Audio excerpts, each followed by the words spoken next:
Uvažene ekscelencije, visoki predstavniče gospodine Schmidt, ambasadore Sattler, cijenjeni majke, poštovani Reisul Ulema dr. Husein Efendija Kavazović, poštovani gospodine Finci, uvaženi gospodine Rozensaft, poštovani Mufti Efendija Fazlović, poštovani predstavnici vlasti u našoj zemlji, poštovani potpredsjedniče Duraković, uvaženi predstavnici islamske i jevrejske zajednice u našoj zemlji, cijenjeni predsjedavajući Upravnog odbora Memorijalnog centra te članovi Upravnog odbora Memorijalnog centra.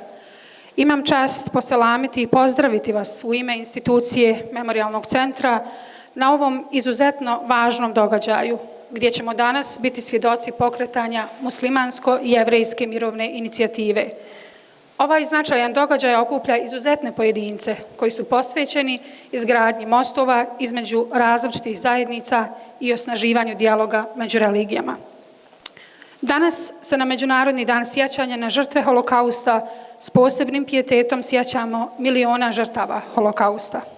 Sa ovog mjesta želimo poručiti da niste i nećete biti zaboravljeni. Na samom početku dajem riječ gospodinu Hamdiji Feziću, predsjedavajućeg Upravnog odbora Memorijalnog centra Srebrenica. Izvolite.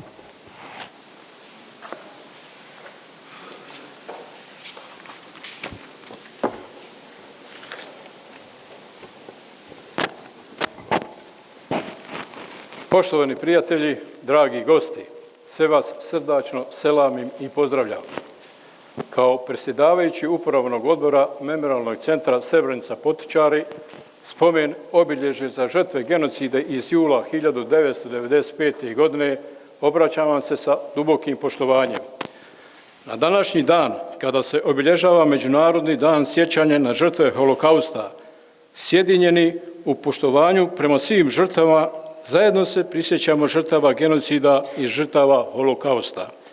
Sa ponosom ističem da je Memorijalni centar Srebrenica danas platforma za dijalog između muslimana i jevreja. Ovo mjesto postaje simbol zajedničke posvećenosti izgradnje mostova među našim zajednicama. Ovo je danas jedino mjesto gdje muslimani i jevreji pružaju ruke saradnje, gradeći mostove dijaloga, razumijevanja i međusobnog poštovanja u okviru muslimansko i jevrejske mirovne inicijative. Vjerujem da ova inicijativa ima historijski značaj kako za našu zemlju, tako i za cijeli svijet. Muslimansko i jevrejska inicijativa simbolizira našu zajedničku odgovornost prema budućim generacijama, a naše riječi i djela moraju biti svjetionik koji vodi ka međusobnom poštovanju i povjerenju.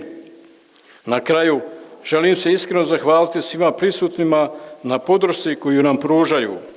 Neka naša saradnja bude primjer kako empatija, posvećenost, zalaganje mogu oblikovati svijet trajnog mira i harmonije. Hvala vam.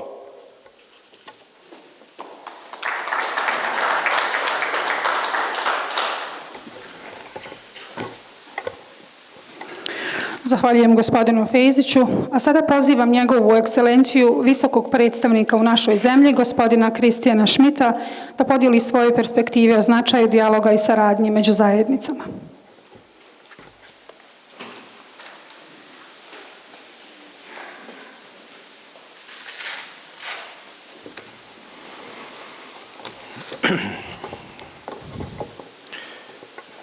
Dear Mr. Fezić, dear mothers of Srebrenica, dear Reisul Ulema Kavazović, dear Mr. Rosensaft, would say president from as well, with such a lot of commitment in the World Jewish Congress, dear President Finci,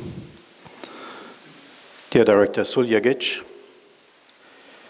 Excellencies, ladies and gentlemen, today is the 27th of January in 1945. Those few who survived the terror of Holocaust in Auschwitz were freed. And we all have to remember this. That was not only in Auschwitz, in a lot of places, and may I add, not only in Eastern Europe, not only in Germany, as well in Jasenovac and in other places here in this region of the world. So we all have been affected, and now we are not here only to commemorate this, but to look in the future. The promise of those who were freed after the suffering they had to go through in an incredible extension. They dedicated their work for the never again. In our deeply divided world, this is necessary as well for the future.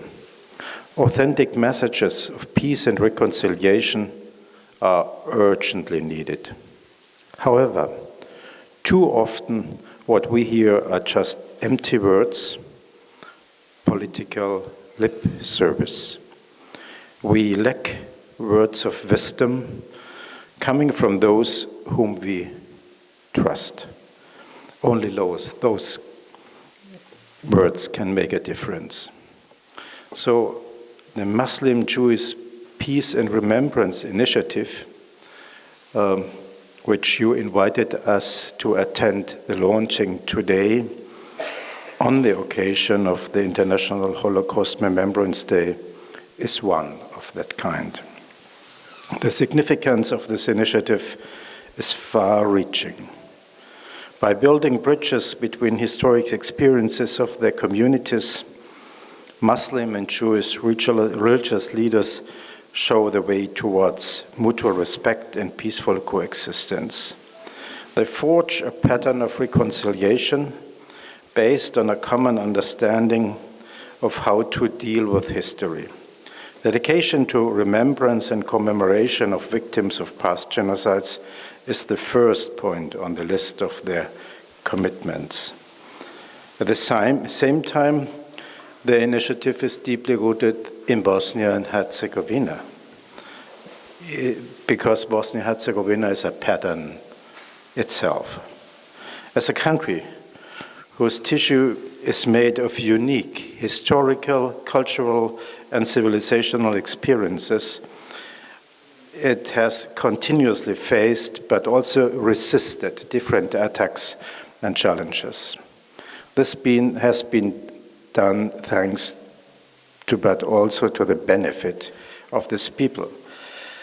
And I have to repeat that whole Yugoslavia suffered from those reclaiming that they would keep the absolute truth and only their view of the world would be legitimate. And they did disrespect humanity as mankind and humanity as a category of mutual respect. Today, you are launching a strong signal of dialogue. I allow myself to say, in the presence of the Special Representative of European Union, and after this very important week we could see in Sarajevo and in other places about European Union and the development of increasing the possibilities of integration. Sometimes people outside of Bosnia-Herzegovina are more accustomed to hear, let me say, mixed news about Bosnia-Herzegovina. Look on Bosnia-Herzegovina, because this, what you're launching today, is in its way more signal and more contribution to European standing of Bosnia-Herzegovina than a lot of detailed political discussions we have. Sometimes it's necessary to go to the roots and what is really necessary in humanity. So thank you very much for what you are doing, not only on behalf of those who have suffered, and so those we should bring out of suffering, but as well of those who are going for, let me say this, for a better world. The Holocaust Remembrance Day reminds us of lessons learned from history. One of them refers to the role of state. Timothy Snyder, American historian, wrote in his book Black Earth, he describes how necessary resilience of functioning state structures is to protect against terrorism and about genocide. So I think we have to first to come to a joint understanding about the necessity of a strong democratic and functional statehood as well. And there's more. The massacres of Srebrenica remind us that the horrors of Holocaust and genocide are not just a distant memory. Attempts of rewriting history and questioning historical facts established by international courts, by reports and information, they are unfortunately daily. Historical revisionism is on the rise. And sometimes, as I'm in touch with the mothers and with the associations of victims and witnesses of genocide, trying to help them cope with some of these challenges, it's a long-term engagement, but as I had the opportunity to announce in summer last year, it will not fade away, and we are waiting and seeing in due time to contribute more to this, what your work is. Some are saying it's only us, it's only the others, it's only this or that. Let me refer to Margot Friedländer. Margot Friedländer is, as a German young Jewish lady, she has been caught by the Nazis in 1944 and then imported into the camp of Terezin. She's now in the age of 102 years. She went to the US. She came back living in Berlin, her hometown, since 20 years, I think, again. And she said yesterday at an occasion of an interview, there is no Christian blood, no Muslim blood, no Jewish blood. There is only the blood of human beings. So underlining that it's necessary to come to an understanding where our joint intention has to be to protect mankind and humanity. Thank you, Margot Friedländer, for this sentence and this statement. Menachem Rosensaft, very well known here in Srebrenica, and not only here. You spoke here in Srebrenica in July last year. You made a remarkable point about reconciliation. You said, I hope I'm correct, please correct me if you said more. He said, in a sense, that you would speak to those who stand on the same facts, and that you would not be ready for a dialogue with someone who says, yes, but. So I think this is a very important thing. We have to find a joint basis of what has happened. There may be these different interpretations how to deal in the future, but not muddle up the facts. And so I may underline that your statement, one of your statements which are so important, is this. Tolerance towards historical revisionism may have far-reaching consequences. Should I go to 21st of February 2022 and the suffering of the Ukraine, which was described as a state who has not a right to exist, I will not go. But yes, somebody who could see that peaceful coexistence is possible, as well in the Middle East, in my time when I had the opportunity a little bit to be in the issue of the Oslo peace process. Committed in 1993, we know that there has been the agreement. I hope that we come to these ideas back after the dramatic attack of Hamas on 7th of October and the following war. So the future should be something which comes back to Oslo, where the rare situation that the joint Peace Nobel Prize went to Yitzhak Rabin, Shimon Peres, and Yasser Arafat. I'm grateful in this way to Effendi Reis Ulenova Kavasovic and Menachem Rosensaft in your capacity of the President of the World Federation of Berg and Belsen Association for opening the door for dialogue based on mutual respect and active peace building.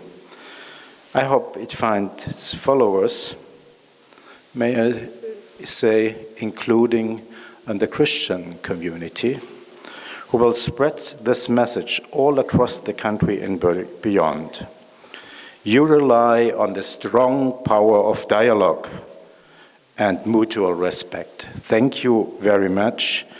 All those who are telling only if we go through, things will be better, they have proved over history that the only thing they could produce is terror, stress, disaster, and suffering, and nothing good. It's your initiative which marks that there are other opportunities. Thank you very much, and I thank you for this commitment in a place where we all know that genocide is something not only of the past, war crimes are not only of the past, and that we have to work to avoid anything in the future. Never again. Thank you very much.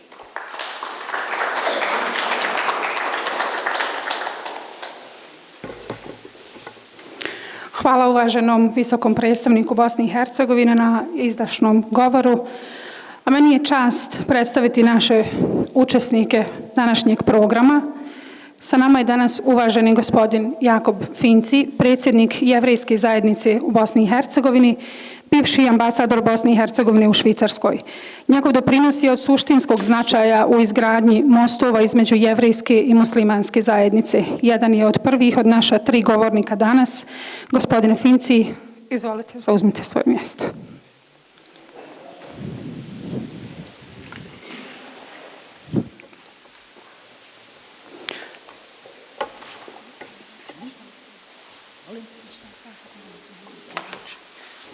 Onda ćemo za govornicom nastaviti naš dalji program.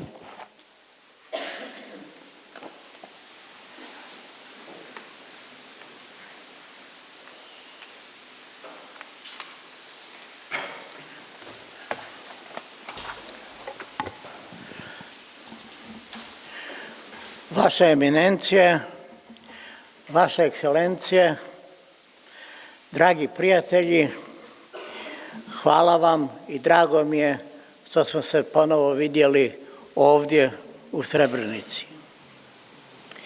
I to upravo danas, na 27. januar, dan Međunarodnog sjećanja na žrtve holokausta. Jevreji žive u Bosni i Hercegovini, u Sarajevu, preko 450 godina, a pisani tragovi govore o jevrejskoj zajednici još davne 1565. godine. Došli su u Sarajevo, u novoosvojenu teritoriju Osmanske imperije, jer su protjerani iz Španije zajedno s muslimanima i svim drugim nehrišćanima. Osmansko carstvo je širom otvorilo vrata i prihvatilo prognane Jevreje, koji su u Bosni ponovo počeli novi život, živeći zajedno sa muslimanima sa kojima su živjeli u Španiji u zlatnom doba Endeluza. Nije bilo teško prilagoditi se na zajednički život, I mada su tadašnji zakoni branili izgradnju crkava i sinagoga, uspjeli su da 1581. sagrade prvu sinagogu koja i danas postoji, koja je sada muzej Jevreja Bosne i Hercegovine, a za jevrejski početak godine, za Roš ha-Šana, u njoj se molimo Bogu da bi dali do znanja da se ipak radi o sinagogi. Bilo je u našoj zemlji sasvim normalno biti Jevrej, nije bilo nikakvih problema, mada da ne pretjeramo, bilo je nekada i sporadičnih sukoba. U vrijeme kada je Sarajevo bilo grad od 60.000 stanovnika, u njemu je živjelo 12.000 Jevreja, što znači da je svaki 5. stanovnik Sarajeva bio Jevrej. Međutim, kako je jedan pjesnik iz našeg regiona napisao, čašu meda niko ne popi, da je čašom žuči ne zagrči. Tako je i ovdje, početkom 1941.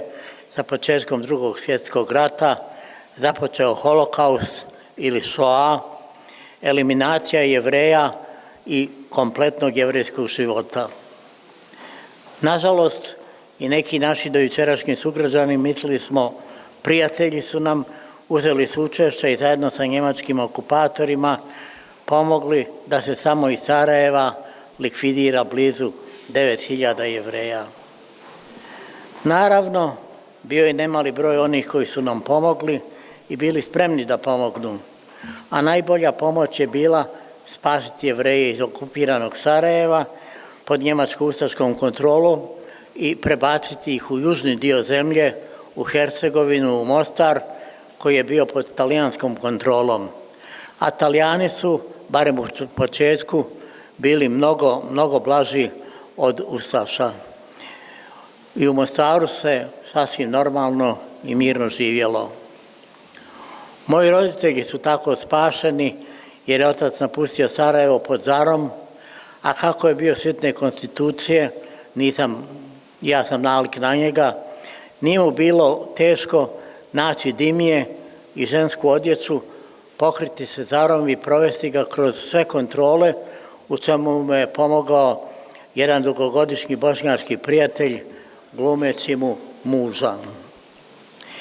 Kasnije Mussolini pod Hitlerovim pritiskom bio prisiljen da sve Jevreje sa svoje teritorije konfinira, zašto su mu Jadranski otoci jako dobro poslužili, pa su moji roditelji prvo bili na Lopudu, malom otoku nedaleko Dubrovnika, sve dok nije završena izgradnja logora na Rabu, u koji su kasnije prebačeni.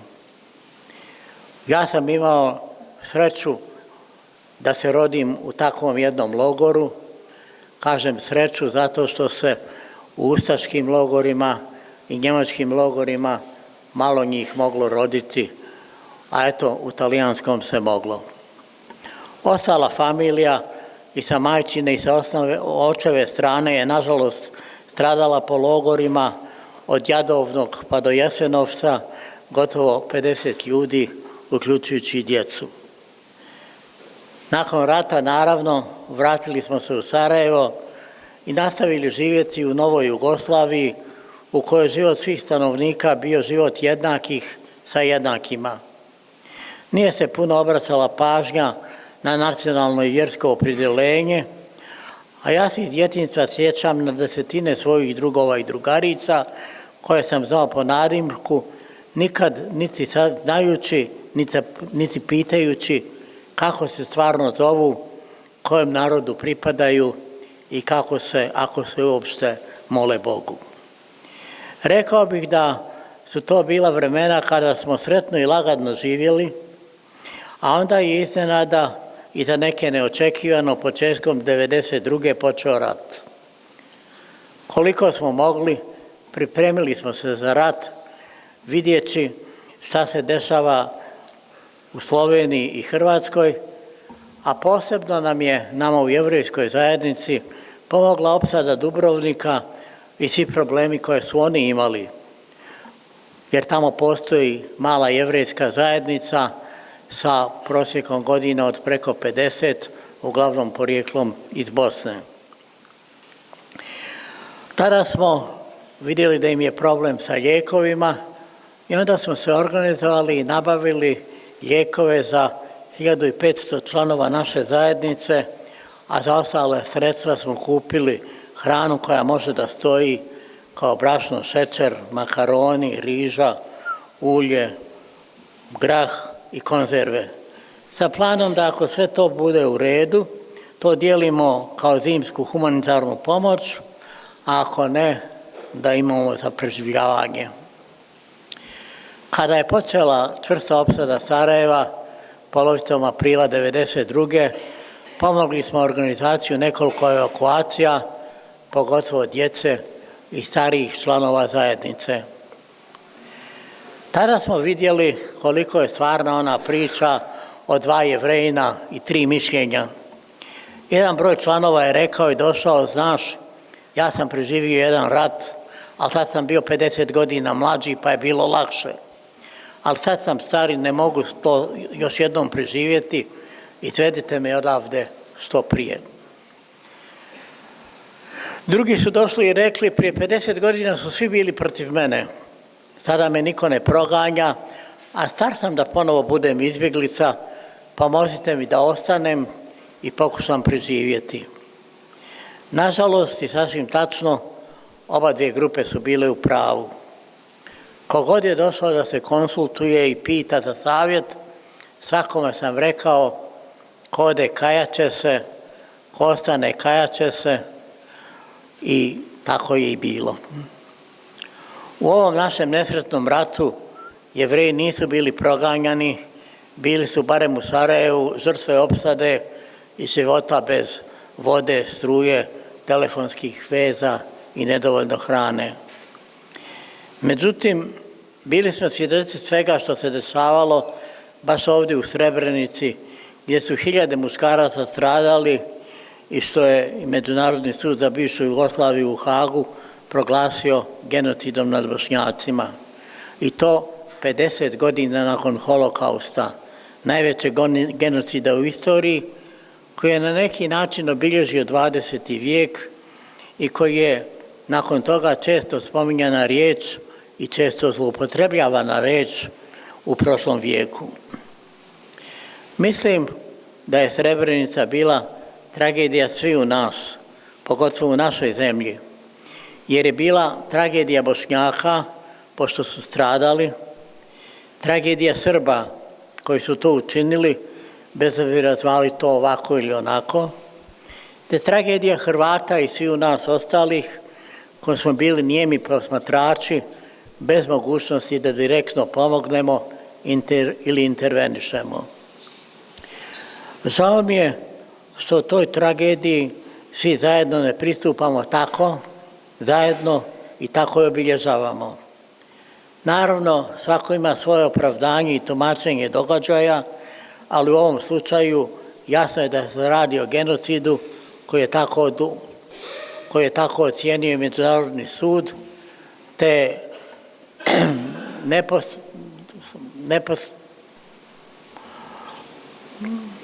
neposredno da je počinjen genocid u Srebrenici, o čemu između ostalog svjedoče i ove hiljade nišana iza nas. Mada je svijet 45. rekao nikad više, nažalost ponovilo se, jer je očito da ako istorija učiteljica života, mi nismo dobri učenici. Holokaust je završen i na današnji dan je oslobođen zloglasni logor Auschwitz, iz koga je izašlo oko 1500 živih mrtvaca, kostura. Ipak, prošlo je 60 godina koliko je trebalo svijetu, odnosno Ujedinjenim nacijama, da 27. januar proglasi Međunarodnim danom sjećanja na žrtve holokausta.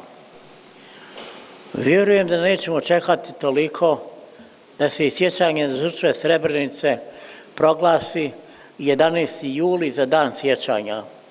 Moramo uraditi sve što je u našoj moći da Ujedinjene nacije proglase 11. juli danom sjećanja na genocid u Srebrenici, jer je to već mnogo država uradilo.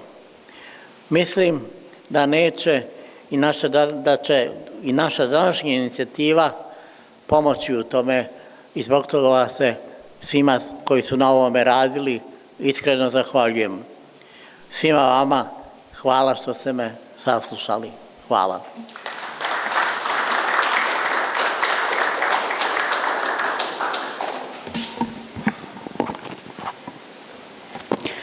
Hvala uvaženom gospodinu Finciju.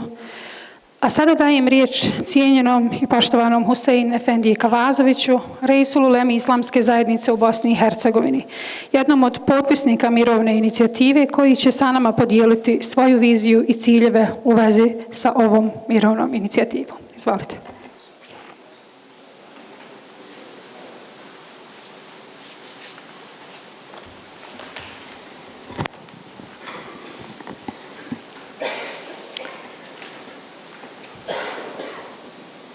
Ekscelencije i eminencije, dragi prijatelji, Rosensaft Finci, drage majke Srebrenice, poštovani visoki predstavniče u Bosni i Hercegovini, gospodine Sattler, gospodine Turaković, uvaženi i cijenjeni gospodine Hamdija Feziću, poštovani emire. Mojsije je govorio šalom alehem na hebrejskom. Isus je govorio šalam alkon na armenskom. Muhammed alejhi selam je govorio esselamu alejkum, mir s vama. Selam, mir je pozdrav i poruka svih Božjih poslanika i ja vas pozdravljam ovim drevnim pozdravom i iskreno vam se zahvaljujem na prilici da se susretnem sa vama. Povod našeg današnjeg okupljanja je bolan, ali s namjerom, zajedničkom odlučnošću da napravimo korak ka boljoj budućnosti. Okupili smo se u danu u kojem obilježavamo Međunarodni dan sjećanja na žrtve holokausta. Prisjećamo se 6 miliona nedužno stradalih Jevreja i više miliona drugih žrtava fašističke i nacističke ideologije. Činimo to na mjestu gdje je čovječanstvo pola stoljeća nakon historijskog, a nikada više, ponovo zakazalo i palo na ispitu odgovornosti.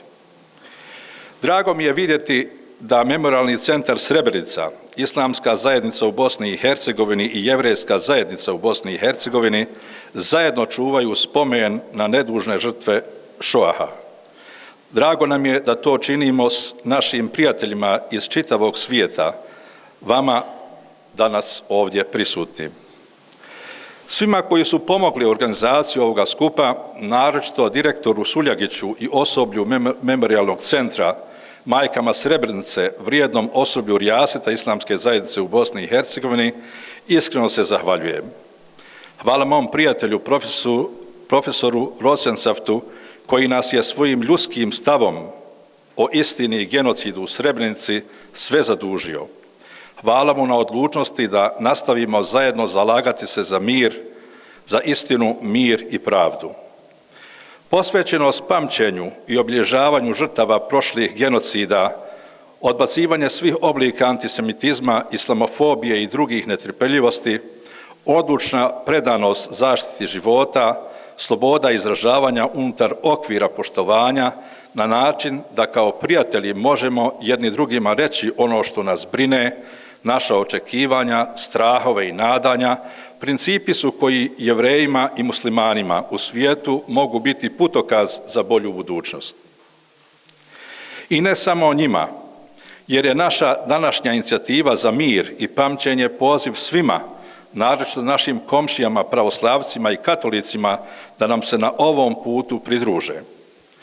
Posebno su nam bitni principi dosljednje i suosjećajne komunikacije i ulaganja zajedničkog napora u vremenima krize na način da se obavežemo stajati zajedno, udružujući naše resurse, znanje i strategije.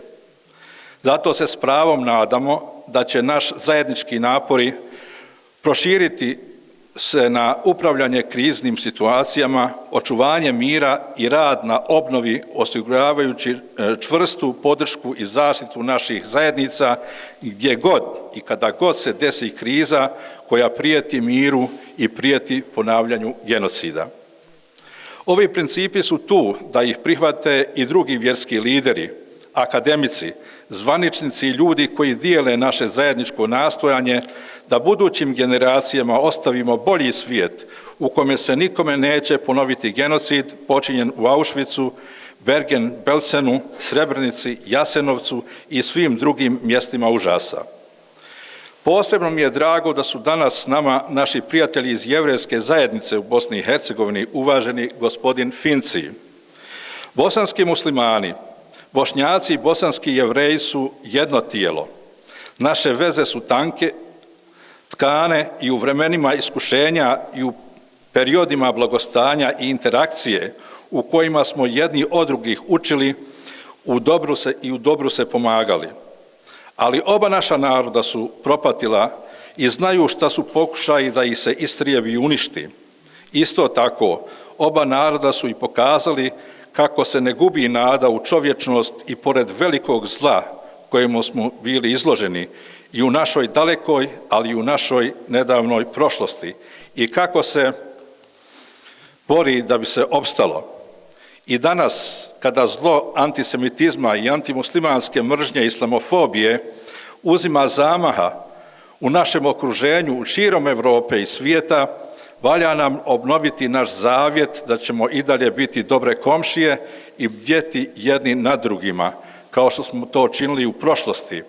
Jer često se sjetim riječi našeg velikog pjesnika Muse Čazima Čatića koji je rekao: preživjet ćemo jer su naša mjerila drugačija i naša osjećanja dublja i toplija, jer se ne bojimo ni drugih, ni drugačijih, ni boljih, jer se sami sobom grijemo. Dragi prijatelji, u vremenu nezapamćenih stradanja u svetoj zemlji, ovaj naš susret i poziv na mir je utoliko značajniji. U danima nakon eskalacije nasilja u Izraelu i Palestini 7. oktobra, ja i gospodin Finci smo sjeli i uputili zajedničku poruku osude nasilja i potrebe zaustavljanja vala terora i nasilja nad nevinim civilima. Sabor Islamske zajednice u Bosni i Hercegovini je na svom posljednjem zasjedanju usvojio deklaraciju o miru u svetoj zemlji i pravima palestinskog naroda u kojoj poziva sve međunarodne aktere, muslimanske lidere i vjerske autoritete svih religija da se rezolutno angažuju kako bi se zaustavila spirala nasilja u svetoj zemlji i kako bi mir zavladao, ne samo između Palestine i Izraela, nego i među duhovnim sljedbenicima praoca poslanika monoteizma Ibrahima, Abrahama alejhiselam. Istom deklaracijom najoštrije se osuđuju napadi na civile u okolini Gaze i uzimanje civilnog stanovništva za taoce, te poziva na njihovo oslobađanje, kao i oslobađanje hiljada bespravno zatočenih, naročito žena i djece. Otpor okupaciji ne može biti opravdanje za činjenje zločina, kao što ni pozivanje na borbu protiv terorizma ne može biti opravdanje za ubijanje civila i kolektivno kažnjavanje. Svaki zločin treba biti predmet neovisnih istraga i sudskih procesa koji u deklaraciji najvišeg zakonodavnog organa stoji u deklaraciji najvišeg zakonodavnog organa Islamske zajednice u Bosni i Hercegovini. Mi danas okupljeni u blizini mezarja žrtava genocida u Srebrenici, koji smo i sami preživjeli holokaust i genocid ili smo njihovi potomci, imamo pravo i obavezu biti svjedocima istine i pravednosti. Šuhudul bil qist, kuranska je poruka u suri En-Nisa, ajet 135. O vjernici, budite uvijek pravednici, svjedočite Allaha radi, pa i na svoju štetu ili na štetu roditelja i rođaka, bio on bogat ili siromašan, ta Allahu je da se brine o njima. Zato ne slijedite strasti kako ne biste bili nepravedni, a ako budete krivo svjedočili ili svjedočenje izbjegavali, pa Allah zaista zna ono što radite.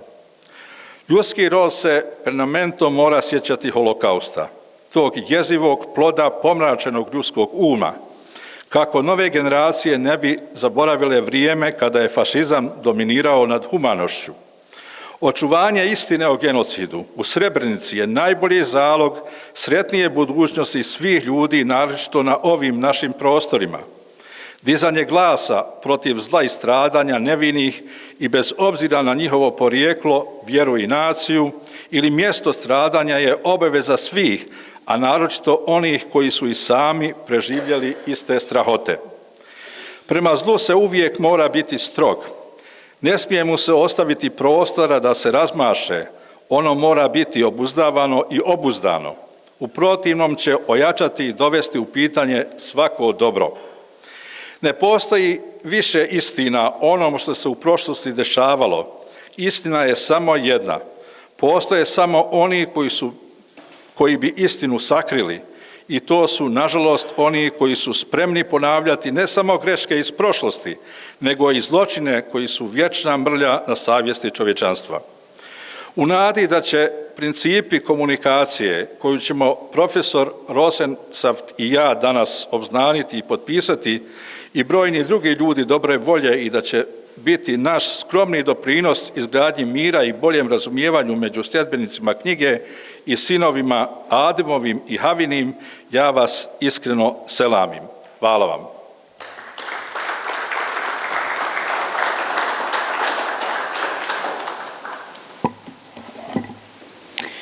Zahvaljujem uvaženom reisul ulemi doktoru Kavazoviću, a meni je čast predstaviti gospodina Menahema Rosensafta, predsjednika Svjetske federacije udruženja Bergen-Belsen i vanrednog profesora prava na Pravnom fakultetu Cornellu, dokazanog prijatelja naše institucije i naroda u našoj zemlji. Gospodin Rosensaft zajedno sa uvaženim reisul ulemom igra ključnu ulogu u ovom za nas veoma važnom trenutku. Izvolite.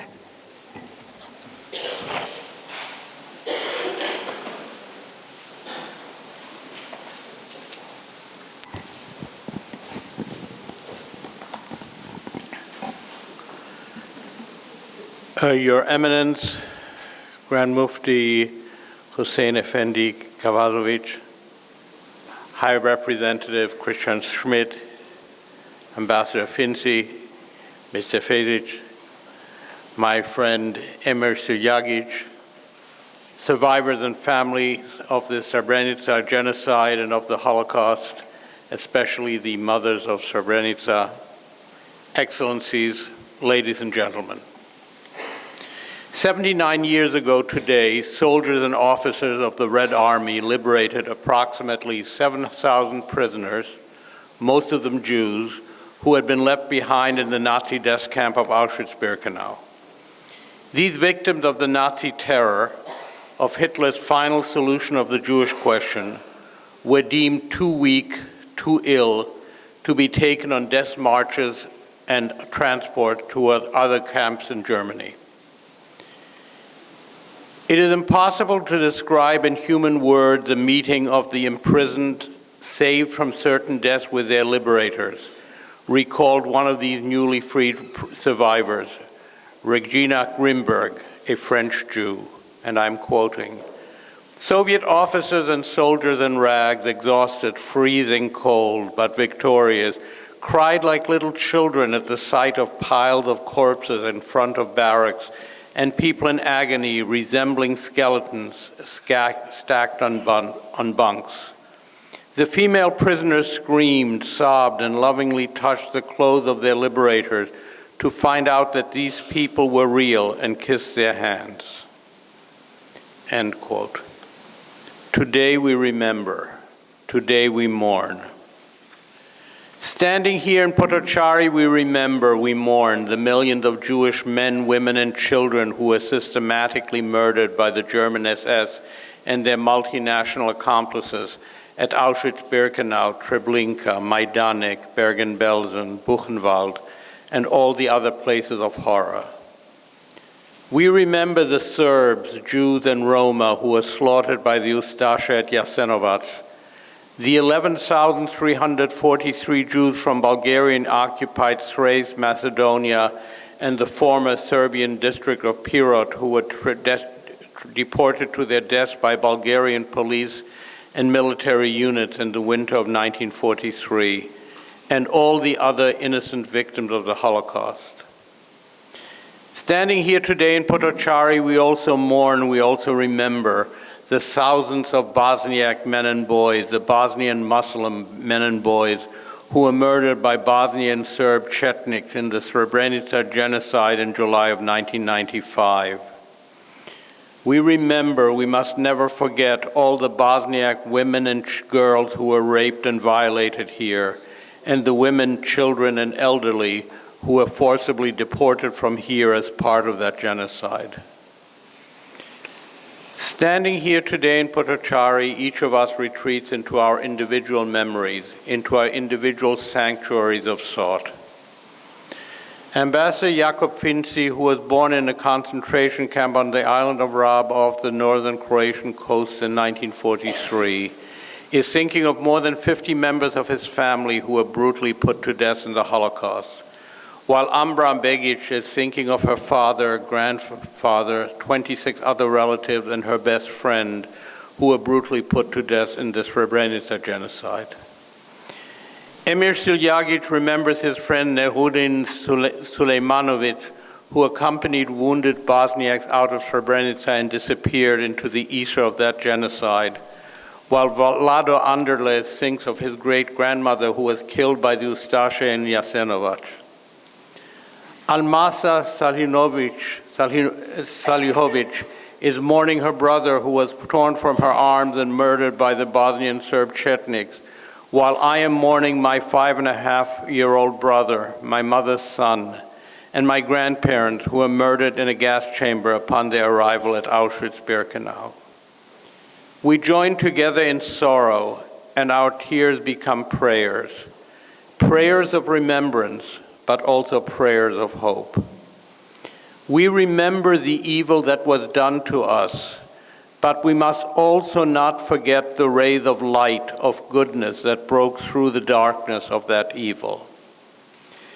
In 1940, Dervish Korkut, the Muslim chief librarian of the National Museum of Bosnia, published an article entitled "Anti-Semitism is Foreign to the Muslims of Bosnia and Herzegovina," in which he argued for tolerance toward Bosnia's Jews.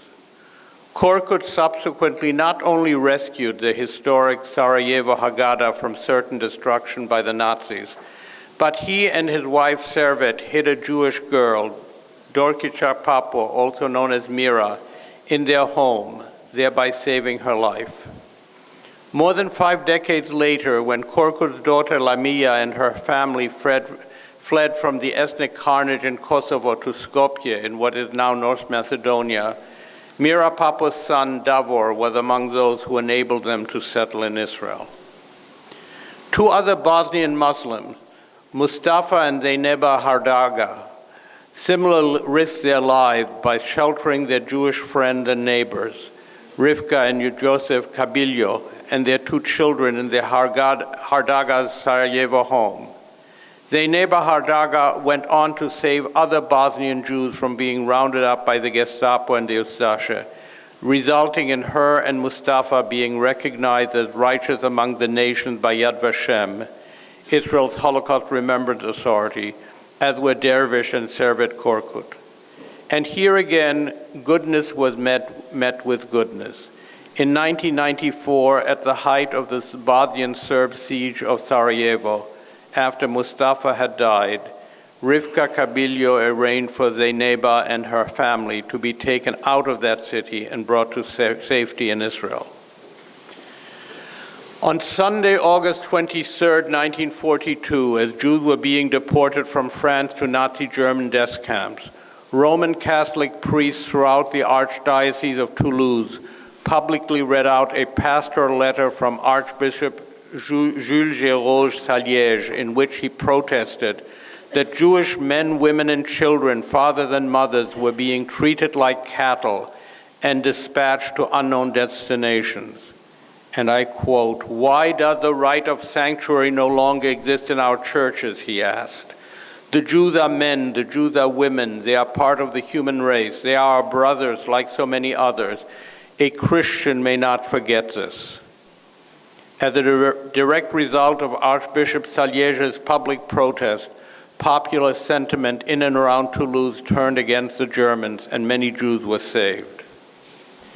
The following year, Metropolitans Stefan of Sofia and Kirill of Plovdiv of the Bulgarian Orthodox Church were largely responsible for persuading King Boris III of Bulgaria not to deport 48,000 Bulgarian Jews to Nazi German death camps, even though they did not succeed in preventing that fate from befalling the Jews of Thrace, Macedonia, and Pirot.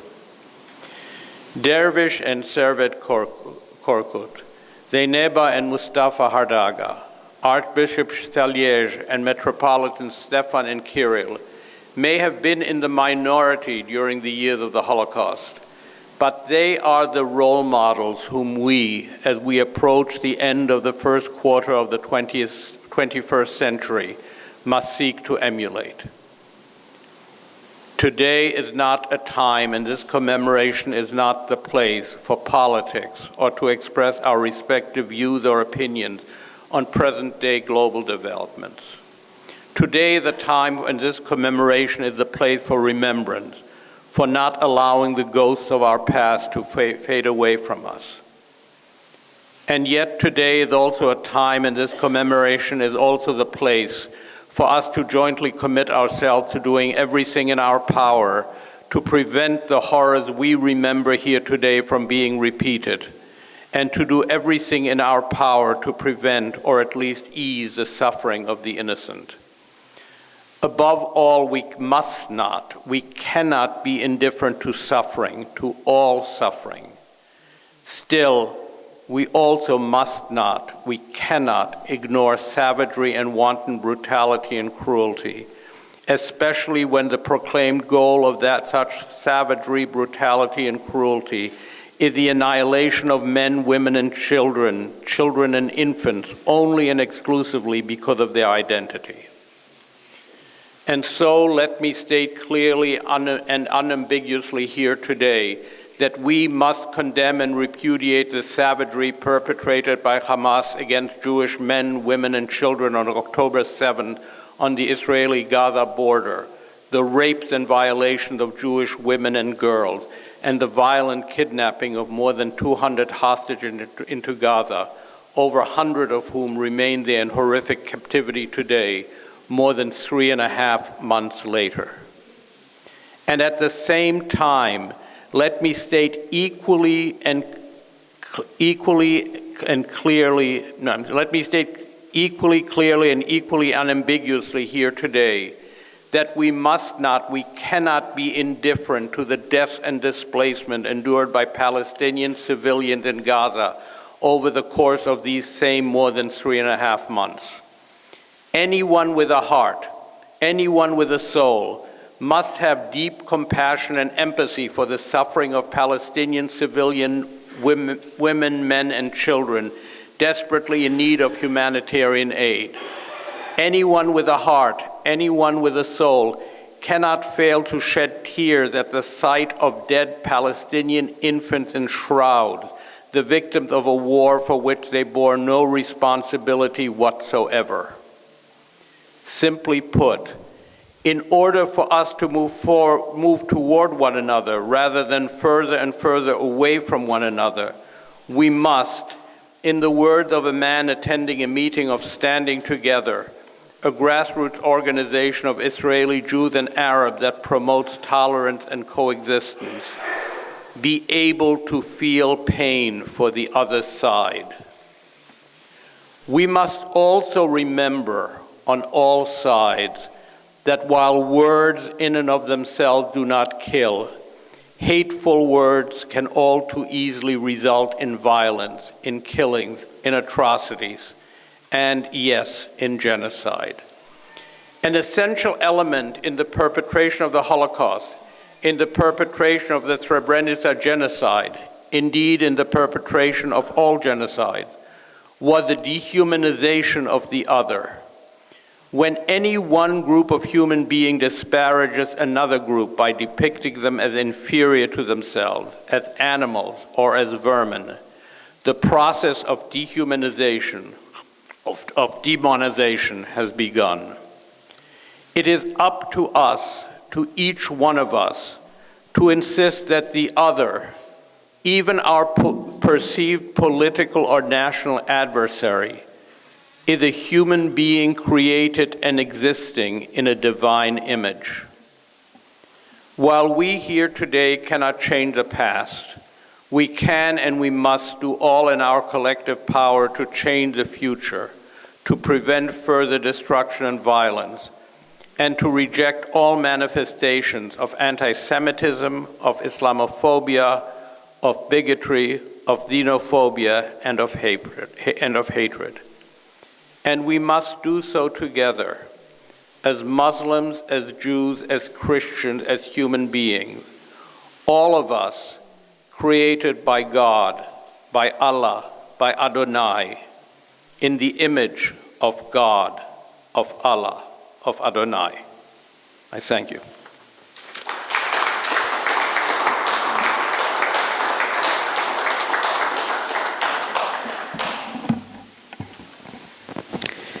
Hvala uvaženom gospodinu Rosensaftu.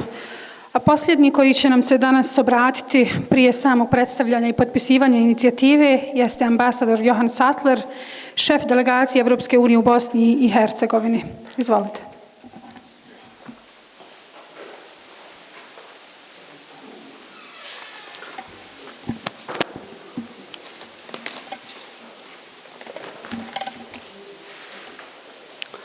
Dragi gosti, dame i gospodo, dragi majke, esteemed religious and political leaders, najprije hvala.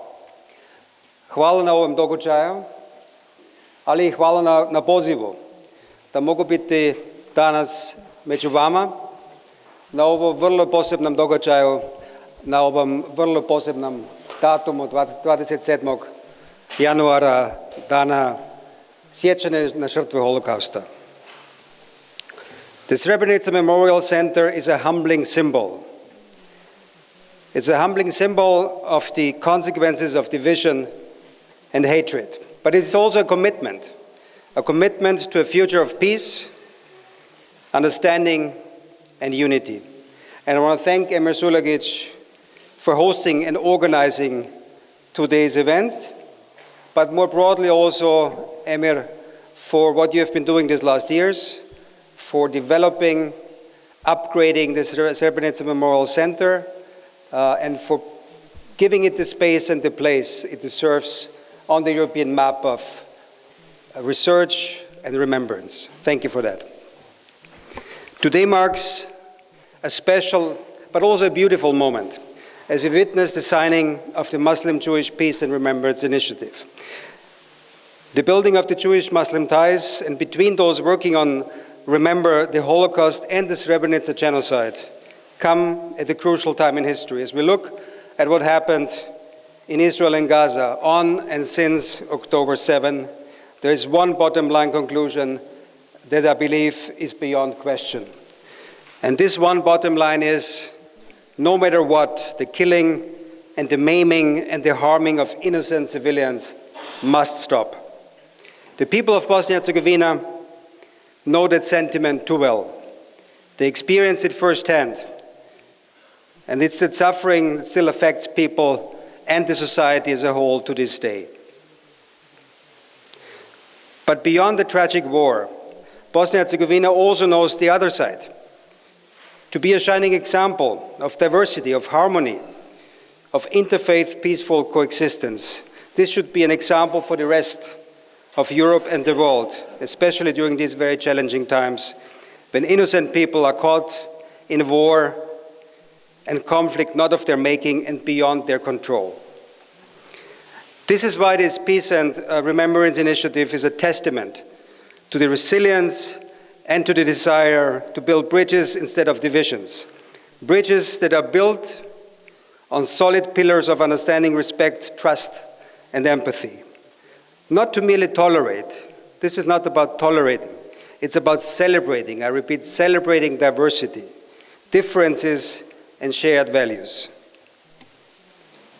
This week, my boss, Josep Borrell, brought together in Brussels the ministers of foreign affairs of Israel, of Egypt, of Saudi Arabia, and of Jordan to engage in a diplomatic dialogue in Gaza. He emphasized that the humanitarian situation could not be worse. The fact that he organized this meeting also emphasizes our dedication to peace and fostering relationships built on mutual respect and shared values. These are also embodied in today's initiative. Wars leave deep scars on people, generations, and societies, but I'm glad to say that I see the spirit of respecting and embracing diversity in Bosnia and Herzegovina on a daily basis, despite, and yes, this is also the other reality we have here, despite the overarching divisive rhetoric.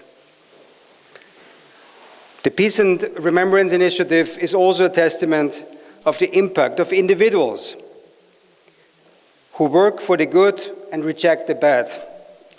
And I want to recognize here today two people who stand out in this. I want to recognize Jevrejska Vazovic on the one hand and Jakub Finci on the other hand. They are both giants in their own ways, playing pivotal roles in promoting interfaith dialogue and understanding in Bosnia and Herzegovina. Hvala što radite svaki dan neumorno za dobrobit ove zemlje. The world would need many more of you. It would be a better place if we had more like you. I hope and expect that this initiative is another building block of hope for Bosnia and Herzegovina, for Bosnia and Herzegovina's future, and a beacon for other communities across Europe and the world. This moment carries the sense of optimism, of opportunity, and I truly hope this spirit of cooperation reflects also on Bosnia and Herzegovina's, as High Representative Schmidt has alluded to the European path of Bosnia and Herzegovina. The coming weeks and months are of crucial importance, as politicians have the power to bring Bosnia and Herzegovina one step closer, an important step closer to the European Union. I trust that they see the window of opportunity and the imperative to act. There is no doubt that Bosnia and Herzegovina's place is within our Union of European States. I want to thank you all once again for your energy and dedication. Hvala.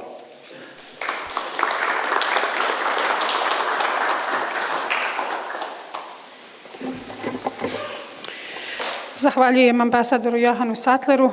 Ja ću sada pozvati direktora Memorijalnog centra Srebrenica, doktora Suljagića, da nam pročita sadržaj muslimansko-jevrejske mirovne inicijative i predstavi principe dijaloga Kavazović-Rosensaft prije samog potpisivanja.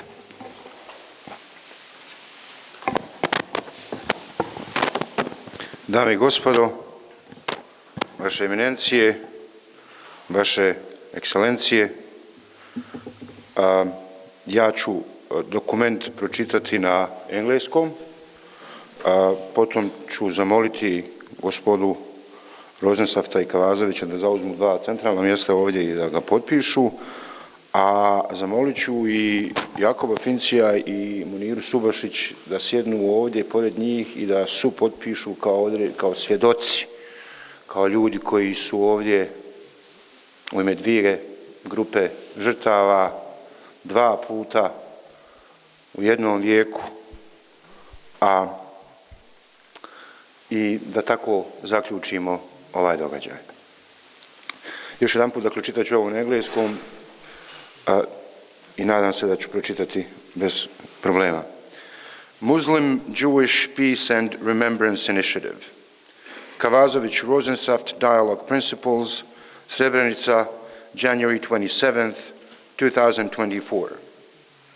In a world where the echoes of the Holocaust and the Bosnian Srebrenica genocide still resonate, we, the participants of the Srebrenica Muslim Jewish Peace and Remembrance Initiative, come together to forge a path of reconciliation, mutual respect, and active peace building. Our journey is guided by the principles of our ongoing dialogue, even in the most difficult times, a beacon guiding our joint commitment to a future where understanding and coexistence can overcome hatred, fear, and war. Our commitments: dedication to remembering and commemorating the victims of past genocides. We commit ourselves to perpetuating the memory of the victims of the Holocaust and the Srebrenica genocide so that future generations will remember that they lived and the savage manner in which they were murdered. In so doing, we also commit ourselves to doing all in our power to fight against the hatred, anti-Semitism, Islamophobia, xenophobia, racism, and other bigotries that made possible the genocides perpetrated at Auschwitz, Bergen-Belsen, Srebrenica, Jasenovac, Kigali, and all the other places of horror. Repudiation of all forms of anti-Semitism, Islamophobia, and other bigotries. We commit ourselves to publicly repudiating, condemning, and fighting against all manifestations of anti-Semitism, Islamophobia, xenophobia, and other bigotries, and all forms of racial, ethnic, religious, or national hatred. We undertake never to remain silent when men, women, and children are murdered, tortured, raped, taken hostage, or targeted for destruction because of their racial, ethnic, religious, or national identity. And we further undertake to repudiate and condemn any glorification or attempted rehabilitation of the perpetrators of such acts. Unyielding dedication to protecting life. We're steadfast in our commitment to safeguarding civilian lives. We deplore the loss of life and horrors inherent in all wars and armed conflicts and pray for peace for all humankind. At the same time, we're mindful that nations have the obligation to defend and protect their citizens and to prevent genocides, crimes against humanity, war crimes, and other atrocities. Our collaboration will actively involve securing external support and intervention when needed, with the prime objective of protecting the innocent and vulnerable amidst conflict, including the ongoing and future ones. Freedom of expression within a framework of respect. We uphold the right of leaders from our communities to voice their concerns and perspectives freely, as long as they do so in an atmosphere of mutual respect and tolerance without engaging or acquiescing in hate speech of any kind. Such open expression is vital to fostering understanding and shall not hinder our ongoing dialogue, but rather enrich it, creating a foundation of trust and mutual respect. Consistent, compassionate communication. We pledge to maintain consistent and compassionate channels of communication, understanding that empathy and mutual respect are key in navigating and building lasting peace. Collaborative efforts in times of crisis. In moments of crisis, we stand together, pooling our resources, knowledge, and strategies. Our joint efforts will extend to crisis management, peacekeeping, and recovery operations, ensuring robust support and protection for our communities. Our vision, bound by our history and driven by a shared responsibility to future generations, this declaration symbolizes our commitment to a world where differences become bridges of learning and every life is a cherished treasure. In closing, we reflect on the wisdom of our respective traditions. From the Holy Quran, whoever saves one, it is as if he had saved mankind entirely.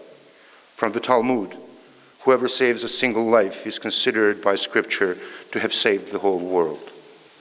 These teachings inspire and guide our efforts as we forge ahead, united in our resolve to protect, respect, and celebrate the sanctity of human life. Let this declaration be our guiding light, a promise to future generations, and a testament to the power of cooperation and mutual respect in building a world of enduring peace and harmony.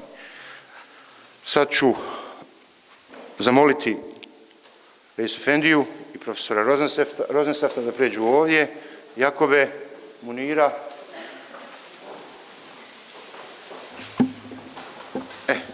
Gdje mi je Almasa?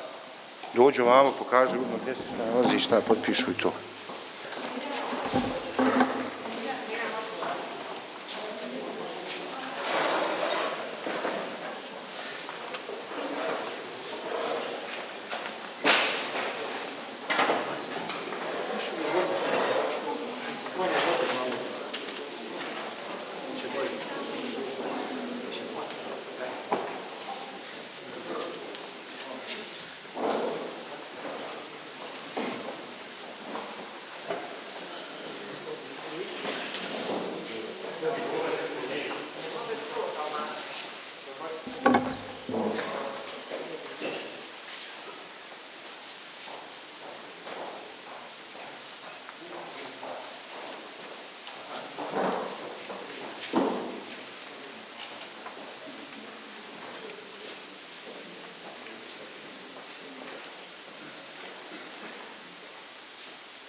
Cijenjeni prisutni, hvala vam svima što ste danas bili sa nama. Ovim je naš program danas završen.